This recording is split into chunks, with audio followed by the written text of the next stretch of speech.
Welcome to Tax Notes Talk, a podcast from Tax Notes, the leading source of tax news, information, and analysis. Welcome to the podcast. I'm David Stewart, Editor-in-Chief of Tax Notes Today International. This week, Tax Bill Revisited. Following House passage with broad bipartisan support, the Tax Relief for American Families and Workers Act has run into roadblocks in the Senate. So what's holding things up? And are we going to see a vote on this bill anytime soon? Here to talk more about this are Tax Notes Capitol Hill reporters Cady Stanton and Doug Sword. Cady, Doug, welcome back to the podcast. Hi, Dave. Great to be here. Now, before we get started, I should mention that we're recording this on Tuesday, March 19th. And as always with legislation, things are always subject to change. With that out of the way, Doug, could you remind listeners what all is in this bill? Yeah, this is a $79 billion collection of tax provisions. The main portions are an expansion, particularly on the refundability of the child tax credit for lower income households. That costs $33 billion, and that's balanced with a retroactive extension and renewal of some tax breaks that had been tightened in the Tax Cuts and Jobs Act. That there's a little bit of buyer's remorse, and they're trying to bring those back. Full expensing, bonus depreciation, and net interest expensing. Added onto that are a few other items: an expansion of the low-income housing tax credit, the Taiwan tax agreement, and there's some Secure 2.0, the retirement bill, some technical corrections to that. All right, so what all has happened since we last spoke in February? Back in those very optimistic days of early February, I think it's safe to say that the odds of this tax bill passing have been trending in the thumbs down direction for the last 7 weeks.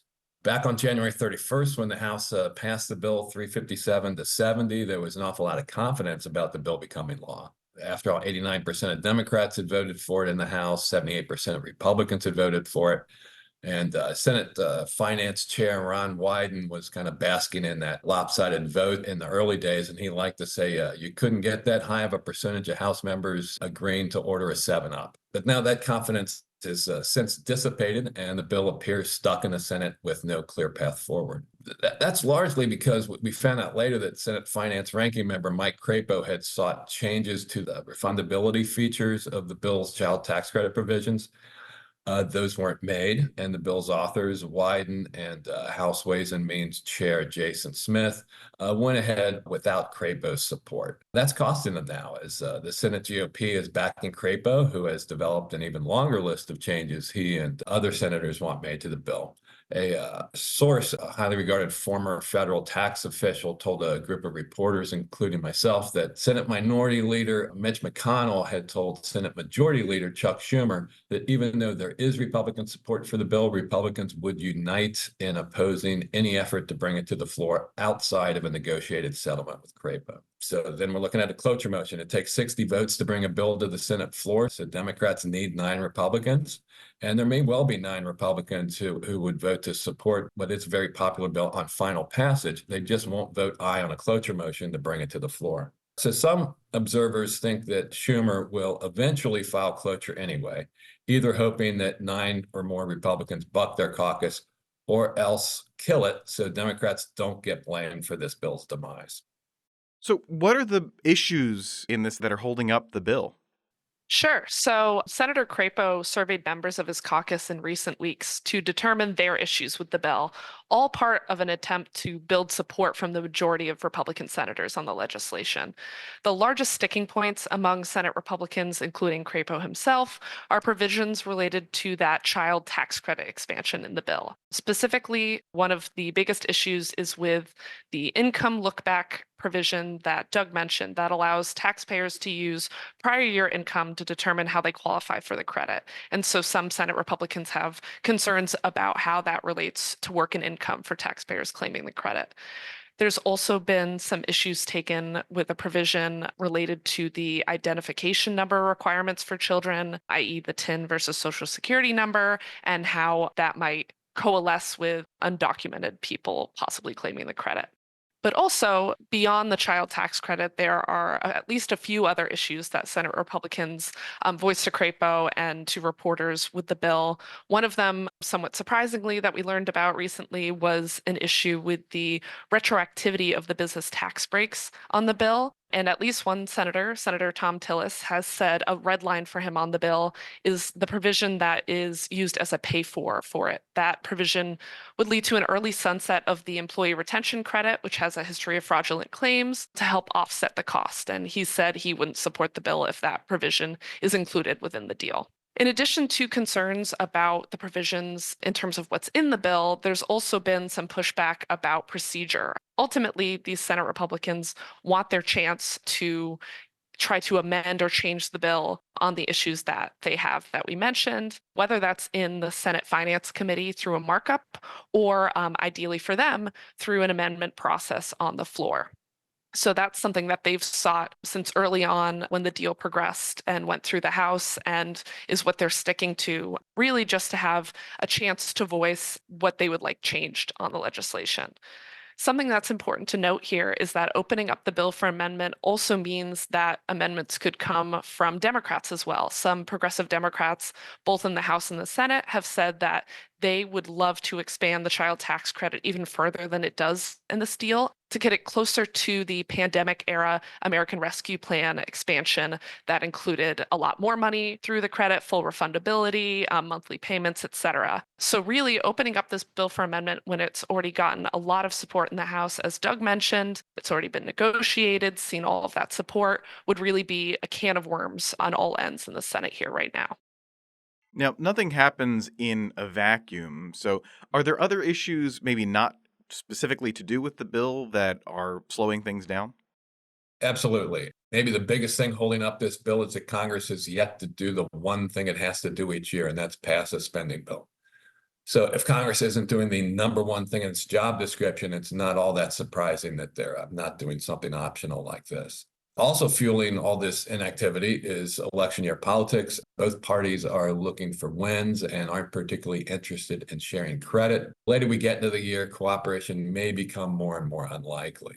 Also, Republicans are asking themselves if they can do better by waiting a year. In 2025, they could well have a Republican in the White House and control of both chambers. That would put budget reconciliation back on the table.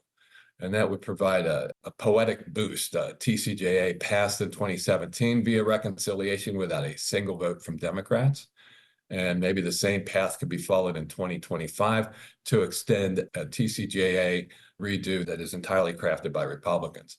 Otherwise, a split government would have to reach a compromise, and Democrats would share in taking credit for extending lower tax rates for most of the brackets and other popular breaks like the doubled standard deduction. Then there's also the procedural issue. Once this second minibus is gone, there's not really another vehicle until September for this bill to latch onto. Also, this is the time of year where senators and members want to be home talking to voters. So Congress is adjourned during 4 of the next 10 weeks. That's between now and June. And that eats up an awful lot of the clock before election season kicks into high gear. Support for this podcast is provided by the University of California Irvine School of Law Graduate Tax Program. This preeminent and innovative program prepares students to practice tax law at the highest level, in the U.S. and abroad. Featuring a low student-to-faculty ratio, cutting-edge technology instruction, and dedicated career support, UCI's graduate tax program helps prepare students for a future in tax law. Program graduates are placed in top tax-related industries, practicing law in many major U.S. cities. Applications are open now. For more information and to apply to this highly selective program, visit law.uci.edu/gradtax. That's law.uci.edu/gradtax. Now, what are the big names on both sides of the aisle saying about this? Yeah, so as we mentioned, the big names at play here are Senate Finance Committee Chair Ron Wyden, Ranking Member Crapo, and then also House Ways and Means Committee Chair Jason Smith as well. So those are kind of the main people we've been trying to get updates from in recent weeks. And Wyden in particular, at first spoke in pretty glowing terms about the House vote on the bill, as Doug mentioned, with that, extended 7-Up metaphor. But he's also gone on to make clear that he's aware that senators are, quote, not potted plants, meaning that, they have strong opinions and they're not going to sit idly by as a bill like this passes without a chance to, offer amendments and push for changes. He's also described this long list of issues from Senate Republicans with the bill as an amorphous smorgasbord. So, in all, here, a lot of creative language to describe the deal without often sharing specific details on how negotiations are going. On the other hand, Senator Crapo started off by being pretty tight-lipped about how negotiations were going on moving forward in the Senate, and has often said to reporters that he won't be sharing details on negotiations in public. Those should remain behind closed doors. But slowly but surely, more of that information has come to light from him or from his office, including the idea of those dozens of issues. And he and other Senate Republicans have shared enough that Doug and I were able to identify at least 6 or 7 of those issues, as we spoke about earlier. On the other hand, House Ways and Means Chair Jason Smith, at an event a few weeks ago, shared details about how negotiations went before the deal was released. As Doug alluded to, Crapo was involved in those tax deal talks until a rift happened about the child tax credit look-back provision, and Smith and Wyden ultimately decided to move forward without his support. When Chairman Smith shared those details, those comments didn't appear to go over particularly well with Crapo, who ended up confirming that he didn't sign off on the deal because his concerns ultimately were not resolved on that look-back provision. Getting to more of a current state of affairs, Senator Wyden has said repeatedly that because Republicans haven't sent a formal offer in terms of what they would like in changes to the bill, Wyden has said that they're holding up getting these breaks to families and businesses. Crapo has said, as we mentioned, that Republicans should have a chance to push for their changes on the bill, especially since the deal went forward without them in negotiations before it was released. Some outlets have reported that both Wyden and Crapo have exchanged some offers for changes to the bill, but those offers have been rejected on both sides. So with all of this going on, is there any chance that we're going to see this bill on the Senate floor anytime soon? You can pretty much forget about a tax bill passing before April 15th. First of all, if Congress averts a shutdown after March 22nd, both chambers are adjourning for a 2-week break. And when they come back, tax may not be high on the list to come to the floor. And keep in mind, a standalone bill like this would eat up a full week of floor time, probably. And meanwhile, Schumer appears to rank other issues as being ahead of this tax package. There's the budget supplemental, the aid for Ukraine, Israel, and Taiwan. That's a very high priority. It's the impeachment trial of Homeland Security Secretary Mayorkas. That'll take up some floor time. And earlier this month, Schumer listed bills on insulin pricing, cannabis banking, rail safety, and executive compensation as being priorities for floor consideration. And he neglected to mention the tax bill. But the end of tax season isn't a hard deadline on this anyway. The IRS says it can make changes to the child tax credit in 6 to 12 weeks without the need for amended returns. And businesses get extensions anyway and tend not to file until the fall. So the April 15th is Wyden's deadline. And Wyden initially wanted to get the bill passed before the January 29th start of the filing season. So blowing past another deadline wouldn't be surprising, and it also wouldn't by itself be fatal to the legislation. Is it possible that this is just going to end up being punted until next year?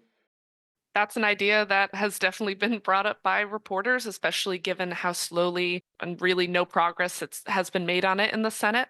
So this idea that Republicans may want to wait until 2025, as Doug also mentioned, that would give them time after the 2024 elections to possibly have control of the Senate, the White House, et cetera.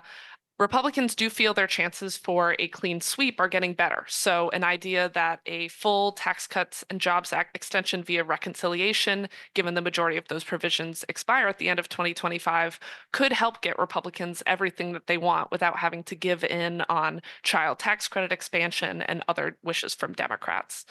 I've spoken to some off-Hill policy sources who likely say that the bill isn't delayed specifically because of the election.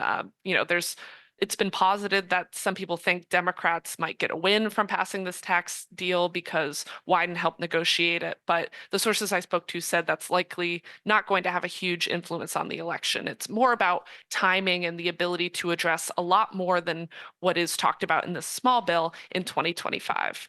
Now, among Senate Republicans, there's some differences on whether that is something they either want to do or are currently doing. Senator Crapo, for example, has denied that plan, that the slow walking is intentional to move to 2025. But according to reports, some other senior Republicans in particular have said that waiting that year might not be such a bad idea for them. Well, all right, Cady, Doug, thank you so much for this update, and thank you for keeping an eye on these things. Sure, Dave. Thanks so much for having us. And now, coming attractions. Each week we highlight new and interesting commentary in our magazines. Joining me now is Senior Executive Editor for Commentary, Jasper Smith. Jasper, what will you have for us? Thanks, Dave.